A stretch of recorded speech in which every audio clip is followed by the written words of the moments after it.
सभी मित्रों को छठ पूजा की हार्दिक शुभकामनाएं। आज हम इस वीडियो में आपको बताएंगे कि साल 2023 में कार्तिक महीने की छठ पूजा कब है।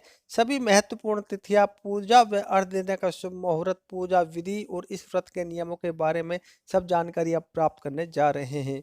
शास्त्रों में छठ पूजा की विशेष मान्यता है। हर वर्ष यह पर्व कार्तिक मास के शुक्ल पक्ष की षष्ठी तिथि को मनाया जाता है। इसे सूर्य षष्ठी के नाम से भी जाना जाता है। पंचांग के अनुसार छठ पूजा का त्योहार दीपावली के 6 दिन बाद आता है, जो 4 दिनों तक चलता है। विशेषकर यह पर्व सूर्य देव और उनकी बहन छठी मैया को समर्पित है।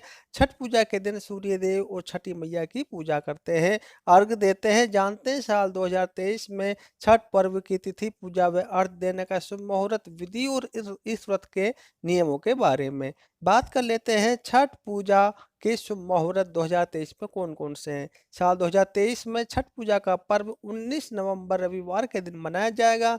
छठ पूजा के दिन सूर्योदय का समय होगा प्रातःकाल 6:46 और छठ पूजा के दिन सूर्यास्त का समय रहेगा शाम को 5:26। षष्ठी तिथि प्रारंभ होगी 18 नवंबर प्रातःकाल 9:18 पर और षष्ठी तिथि समाप्त होगी 19 नवंबर को प्रातःकाल 7:23 पर। नहा खाए की तिथि होगी 17 नवंबर शुक्रवार। खरना तिथि होगी 18 नवंबर शनिवार। संध्या अर्घ की तिथि है 19 नवंबर रविवार। उगते सूर्य को अर्घ और व्रत का पारण होगा 20 नवंबर 2023 को।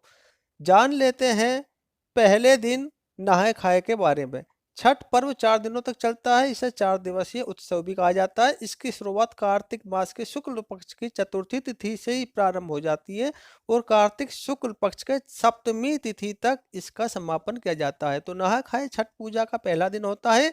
इस दिन स्नान के बाद घर की साफ सफाई की जाती है, सात्विक भोजन ग्रहण किया जाता है और साल 2023 में यह पर्व 17 नवंबर शुक्रवार के दिन नहा खाए के साथ शुरू होगा।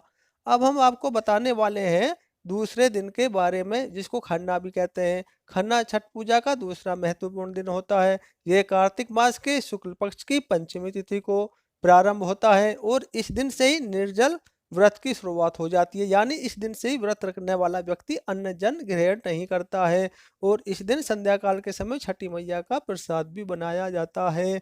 तीसरे महत्वपूर्ण दिन के बारे में बताते हैं, संध्या अर्घ जिसको बोलते हैं। तो छठ पूजा के तीसरे दिन शाम के समय डूबते हुए सूर्य को अर्घ दिया जाता है। अर्घ देने के लिए बांस की टोकरी में फल, ठेकुआ, चावल से बने हुए लड्डू, इन चीजों से एक छाछ या सूप सजाया जाता है और व्रत करने वाला व्यक्ति अपने परिवार के साथ संध्या काल के समय सूर्य भगवान को अर्घ देता है। सूर्य देव को अर्घ और दूध का अर्घ देने के बाद सजाए हुए सूप से छठी मैया की पूजा की जाती है। सूर्य उपासना के बाद छठी मैया के गीत गाए जाते हैं और व्रत और कथा सुनी जाती है।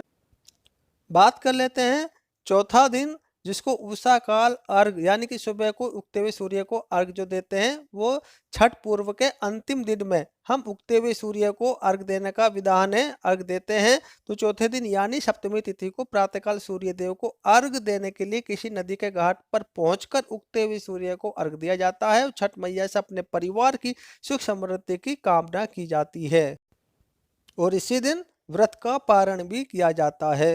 अब जान लेते हैं छठ पूजा के नियम। मान्यताओं के अनुसार छठ पूजा के दौरान सूर्य देव को अर्घ देने की परंपरा है। कहते हैं कि सूर्य के प्रकाश में कई रोगों को नष्ट करने की क्षमता होती है। इसके प्रभाव से व्यक्ति को आरोग्य और तेज की भी प्राप्ति होती है। आज के दिन सूर्य देव को अर्घ अवश्य देना चाहिए। तो छठ पूजा का व्रत करने वाले व्यक्ति को इस पर्व के चारों दिन साफ सफाई का विशेष ध्यान रखना चाहिए। वो व्रत के नियम अनुसार व्रत करने वाले और घर के सदस्यों को सात्विक भोजन ग्रहण करना चाहिए, तामसिक भोजन ग्रहण नहीं करना चाहिए। पूजा के लिए बांस से बने टोकरी या सूप का इस्तेमाल करना शुभ होता है और सूर्य देव को जल देते समय स्टील या प्लास्टिक के बर्तन का बिल्कुल भी प्रयोग नहीं किया जाना चाहिए। तांबे के लोटे का प्रयोग अति शुभ माना जाता है। तो मित्रों, इस वीडियो में मैंने आपको छठ मैया की कैसे पूजा की जाती है, किस प्रकार से छठ पर्व मनाया जाता है, वो सब जानकारी दी है। अगर वीडियो आपको अच्छी लगी है तो कम से कम 3 भारतीयों तक अवश्य पहुँचाएँ, जिससे कि हमारी जो संस्कृति है उसका लोप ना हो। मैं ज़्यादा लोगों को शेयर करने के लिए नहीं कहूँगा, कम से कम 1 व्यक्ति 3 व्यक्तियों को शेयर कर सकता है। व्हाट्सएप के ज़रिए पहुँचाए, फेसबुक के या इंस्टाग्राम के ज़रिए भी आप वीडियो शेयर कर सकते हैं। तो मिलते हैं एक नई वीडियो में, तब तक के लिए ओम नमः शिवाय और कमेंट्स में जय छठी मैया अवश्य लिखिए।